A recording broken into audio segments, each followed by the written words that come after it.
கடலின் ஆழத்தை அளக்கலாம், ஆனால் ஒரு தாயின் மனசின் ஆழத்தை யாராலும் அளக்கவே முடியாது. ஒரு தாய் அமைதியாக இருந்தால் அவளுக்கு வலி இல்லை என்று அர்த்தம் இல்லை. ஒரு தாய் மனசு உடைஞ்சா அது சத்தம் போடாது. இது ஒரு பெண்ணின் கதை இல்லை, ஒரு தாயின் வேதனை. உண்மையை உடைக்கச் சொல்லும் உங்கள் கவிக்கத்தி. ஒரு பங்களா.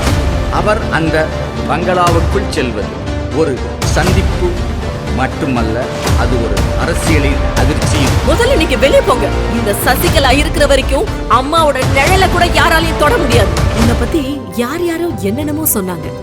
ஆனா நான் இப்போ சொல்றேன், நீதான் என்னுடைய அரசியல் வரலாறு, நீதான் என்னுடைய அரசியல் வாரிசு.